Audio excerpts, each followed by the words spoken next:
Hello students, स्वागत है आपका मेरे यूट्यूब चैनल पे।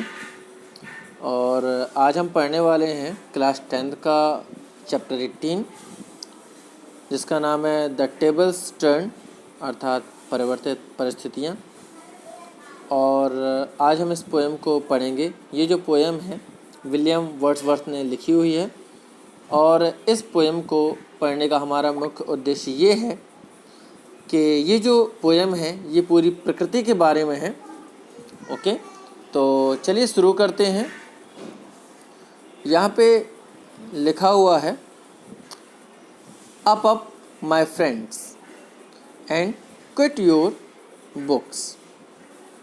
तो यहाँ देखिए, अप माय फ्रेंड यानी उठो उठो मेरे मित्रों, एंड क्विट योर बुक्स, और अपनी जो पुस्तकें हैं, जो किताबें हैं, उनको बंद करो। और surely you will grow double, और निश्चित रूप से यू विल ग्रो डबल का मतलब होता है तुम इसके जो बोझ है उसके तले दब जाओगे। और वो कहता है कि और निश्चित रूप से तुम किताबों के बोझ से दब जाओगे। Up my friend and clear your looks, उठो उठो मेरे मित्र, और क्लियर योर लुक्स का मतलब होता है अपना जो दृष्टिकोण है, अपनी जो सोच है, उसको आप बदलें। Why all this toil and trouble, why all यानी कि ये सब जो टॉयल है, जो आप कठिन परिश्रम है, मेहनत है, क्यों सहे जा रहे हो, जो मुसीबतें हैं इसको क्यों सह रहे हो। ठीक है, तो यहाँ पे ये पहले जो हमारा फर्स्ट पैराग्राफ है इसका अर्थ पूरा होता है। अब हम चलते हैं इसके सेकंड पैराग्राफ की ओर। ओके, तो यहाँ देखिए, the sun above the mountains head, यानी सूर्य जो है वो पर्वतों के बीच से निकल रहा है। यहाँ पर कभी कहता है कि सूर्य जो है वो पर्वतों के बीच से निकल रहा है। अ फ्रेशनिंग लस्टर मेलो, अ फ्रेशनिंग का मतलब होता है तरोताज़ा, जो बिल्कुल तरोताज़ा दिख रहा है। लस्टर मेलो एक चमकदार फल की तरह दिखाई दे रहा है। Through all the long green fields has spread, और चारों ओर all the long green field, जो हरियाली है वो हर जगह क्या है, फैली हुई है। स्प्रेड मतलब फैलना। Okay, his first sweet evening yellow, और उसकी किरणों से हर जगह जो शाम है वो एक येलो, यानी कि यहाँ पे एक ऐसी रोशनी से दिखाई दे रही है, एक चमकती हुई एक मधुर रोशनी की तरफ दिखाई दे रही है। ओके, तो ये हमारा पैराग्राफ भी कंप्लीट होता है। हम चलते हैं इसके थर्ड पैराग्राफ की ओर। Books टिज dull and endless strife, किताबें जो कि डल होती हैं, नीरस होती हैं, एंड एंडलेस स्ट्राइफ, और कभी ना ख़त्म होने वाले ये संघर्ष है। स्ट्राइफ नहीं, संघर्ष है। Come here the Woodland Lynette, come here आओ सुनो, जो वुडलैंड लिनेट है जो गाती है उसको सुनो। यहाँ वुडलैंड लिनेट का मतलब होता है जो जंगल में एक चिड़िया होती है। लिनेट मतलब एक प्रकार की चिड़िया होती है, ठीक है, कलरफुल रंग बिरंगी होती है। तो कभी कहता है उसका गीत सुनो। How sweet his music on my life, और मेरे जीवन में उसका जो संगीत है, म्यूज़िक है, वो कितना मधुर है। There is more wisdom in it, there is, और उसमें किताबों से अधिक कई प्रकार की क्या है, बुद्धिमानी है। उससे ज़्यादा, किताबों से ज़्यादा बुद्धिमानी उसके गीत में है। ओके, अब हम आते हैं इसके अगले पैराग्राफ पे। एंड हार्क, एंड हार्क यानी कि और सुनो। He too is no mean preacher, यहाँ पे कोई उपदेशक नहीं है। यहाँ पे मीन प्रीचर मतलब होता है उपदेशक देना, ठीक है।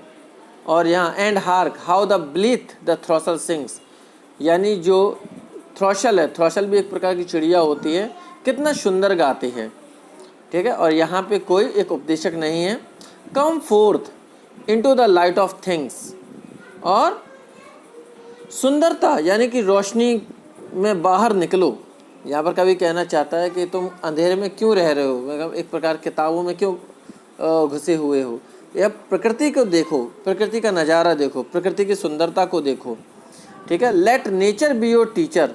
और जो नेचर है यानी जो प्रकृति है, आप उसको अपना गुरु बनाइए।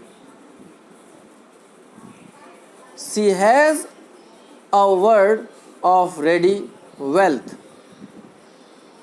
यहाँ पर कवि कहना चाहता है कि हमारी जो प्रकृति है उसमें सभी प्रकार की धन दौलत है। ठीक है, our minds and heart to bless, जो हमारे मस्तिष्क को, हमारे दिलों को ब्लेस यानी होते आशीर्वाद प्रदान करती है। Spontaneous wisdom breath by health, और साथ साथ हमें बुद्धि प्रदान करती है और हमारा जो स्वास्थ्य है उसका भी ध्यान रखती है। ट्रुथ ब्रेथ बाय चेयरफुलनेस, और ट्रुथ ब्रेथ यानी कि हम कह सकते हैं ये हमें साथ साथ प्रसन्नता भी देती है। यहाँ कवि का कहने का मतलब ये है कि जो प्रकृति होती है वो हमें सब तरीके से प्रसन्न रखती है, खुश रखती है। ओके, अब हम बढ़ते हैं इसके अगले पैराग्राफ पर।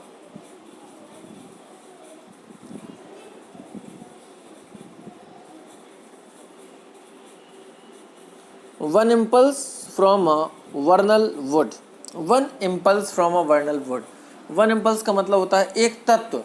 वर्नल वुड यानी कि जो एक लकड़ी है, लकड़ी का एक तत्व भी आपको may teach you more than a man, कहीं एक व्यक्ति से ज़्यादा आपको सिखा सकता है। यहाँ जंगल की जो एक लकड़ी है उसका एक तत्व भी आपको एक व्यक्ति से ज़्यादा सिखा सकता है। Of moral evil and good, और आपको बुराई और अच्छाई का ज्ञान भी करा सकता है। Then all the sets can, और जो सभी प्रकार की जो सेट्स होते हैं, यहाँ सेट्स का अर्थ होता है कोई भी संत। ठीक है, तो जो संत महात्मा उपदेश देते हैं तो उसी प्रकार बताया गया है। अब हम बात करते हैं इसके अगले पैराग्राफ की। स्वीट इज द लोर विच nature brings. Sweet is the लोर, जो प्रकृति है वो क्या लाती है, एक मधुरता लाती है। ठीक है, हमें प्रसन्नता देती है, ये सुखद अनुभव कराती है। Our meddling intellect, our meddling और इंटेलेक्ट, इंटेलेक्ट का मतलब होता है बुद्धि, और हमारी बुद्धि को भी मेडलिंग का मतलब होता है सुधारना, हमारी बुद्धि को भी सुधारती है।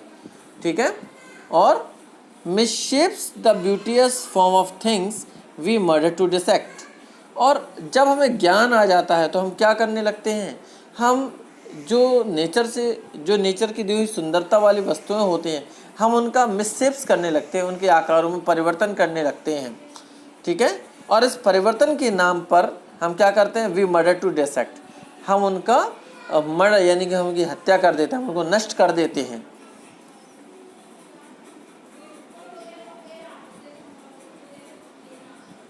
Enough of science and of art, close up those barren leaves।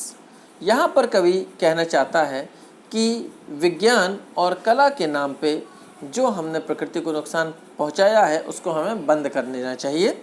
Close up those barren leaves, उन बंजर पत्तों को हमें बंद कर देना चाहिए। कम फोर्थ, और आगे आना चाहिए। And bring with your heart, और अपने दिलों में ऐसी चीज़ें लानी चाहिए। दैट वॉचेस एंड रिसीव्स, जो हमें जो हमें दिखाई दे रही है और जिससे हम कोई चीज़ ले रहे हैं, हमें कोई चीज़ हमें मिल रही है, प्राप्त कर रहे हैं, हमें उसके साथ आना चाहिए। तो ये थे स्टूडेंट्स इस पोएम का ट्रांसलेशन। आई होप आपको समझ में आया होगा। अब हम चलते हैं इसके अबाउट द पोएम में, थोड़ा इसको भी हम लोग समझ लेते हैं।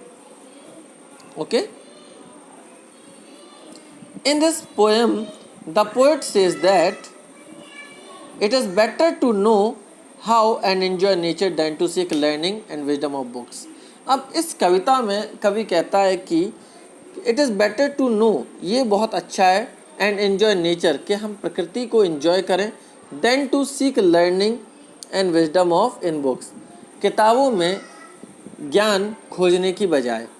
ठीक है, हम लोग क्या करते हैं, किताबों में ज्ञान खोजते हैं तो कवि कहता है कि किताबों में ज्ञान खोजने के बजाय हमें प्रकृति से सीखना चाहिए। We should allow our minds and hearts, और हम अपने मस्तिष्क और अपने दिलों को to be shaped and formed by the nature, प्रकृति के अनुसार ढालें। And then try to analyse, और एनालाइज करें then the reason out things, यानी कि जो प्रकृति में चीज़ें हैं, वस्तुएं हैं। We kill beauty and life when we dissect other beings created by nature. और हम क्या करते हैं, हम प्रकृति की सुंदरता को, जीवन को नष्ट कर देते हैं। ठीक है, जो प्रकृति ने बनाई हुई हैं, हम शेप के आधार पे इनको क्या करते हैं, नष्ट कर देते हैं। तो ऐसा हमें नहीं करना चाहिए। यहाँ पर कवि एक प्रकार से हमें प्रेरणा भी दे रहा है। तो ये था स्टूडेंट्स इस पोएम का ट्रांसलेशन। आई होप ये आपको समझ में आया होगा। तो आज की वीडियो में इतना ही। आप मुझे अगर पसंद आया हो तो आप मुझे राइट कर सकते हैं, कमेंट कर सकते हैं। Okay, thank you.